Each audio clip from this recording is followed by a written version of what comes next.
22 अप्रैल को पहलगाम में आतंकी हमला हुआ था,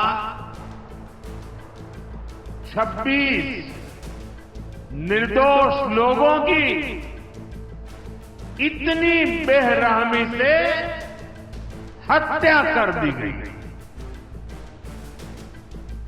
उनके परिवार की पीड़ा, उन बच्चों का दुख, उन बेटियों की वेदना, मेरा हृदय बहुत तकलीफ से भर गया। मैंने अपनी बेटियों के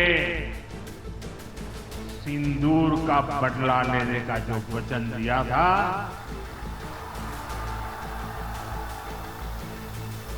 वो भी पूरा हुआ। जब 22 अप्रैल को पहलगाम में आतंकी हमला हुआ था, 26 निर्दोष लोगों की इतनी बेरहमी से हत्या कर दी गई। उनके परिवार की पीड़ा, उन बच्चों का दुख, उन बेटियों की वेदना, मेरा हृदय बहुत तकलीफ से भर गया था। तब मैं बाबा विश्वनाथ से यही मना रहा था कि सभी पीड़ित परिवारों को ये दुख सहने की हिम्मत दे।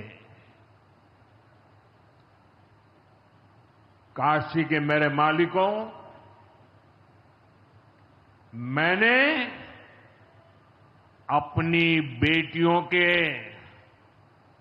सिंदूर का बदला लेने का जो वचन दिया था,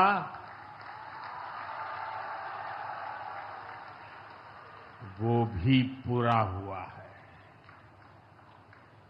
ये महादेव के आशीर्वाद से ही संभव हुआ है। मैं ऑपरेशन सिंदूर की सफलता को उनके चरणों में समर्पित करता हूं।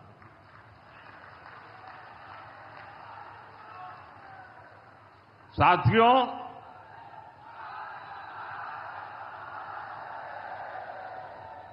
इन दिनों जब काशी में गंगा जल लेकर जाते हुए शिव भक्तों की तस्वीरें जब देखने का अवसर मिल रहा है, दिव्य तस्वीरें, और खासकर सावन के पहले सोमवार को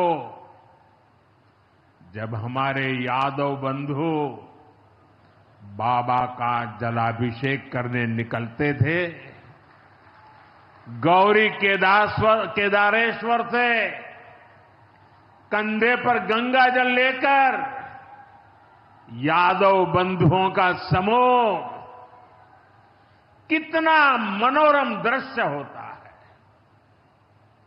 डमरू की आवाज,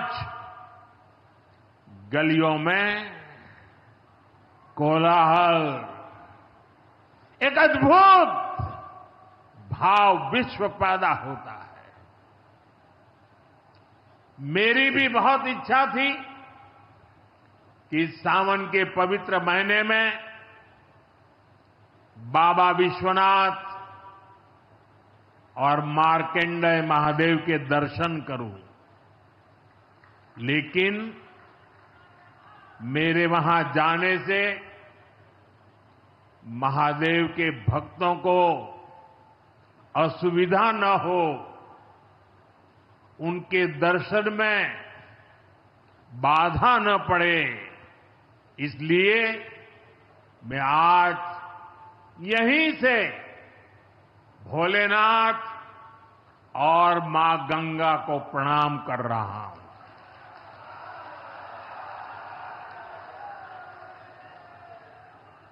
हम सेवापुरी के ई मंच से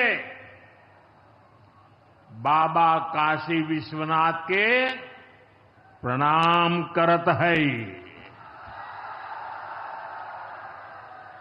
नमः पार्वती पते हर हर महादेव।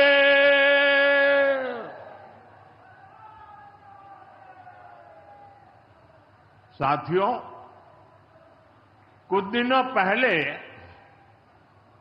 मैं तमिलनाडु में था। मैं वहां 1000 साल पुराने एक ऐतिहासिक मंदिर गया था, गंगईकोंडा चोलापुरम मंदिर।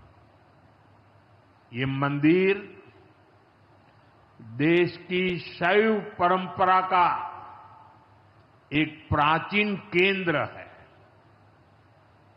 ये मंदिर हमारे देश के महान और प्रसिद्ध महान राजा राजेंद्र चोल ने बनवाया था।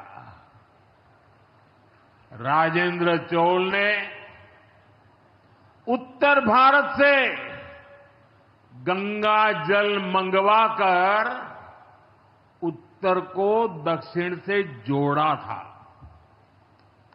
1000 साल पहले अपनी शिव भक्ति और शैव परंपरा के जरिए राजेंद्र चोल ने एक भारत श्रेष्ठ भारत का उद्घोष किया। आज काशी तमिल संगमम जैसे प्रयासों के जरिए हम उसे आगे बढ़ाने का एक नम्र प्रयास कर रहे हैं। और मैं जब अभी गंगईकोंडा चोलापुरम गया तो मेरे लिए बहुत संतोष की बात है कि 1000 साल बाद आपके आशीर्वाद से मैं भी गंगा जल लेकर वहां गया था। मां गंगा के आशीर्वाद से बहुत ही पवित्र माहौल में वहां पूजा संपन्न हुई। गंगा जल से वहां जलाभिषेक करने का सौभाग्य प्राप्त हुआ। साथियों, जीवन में ऐसे अवसर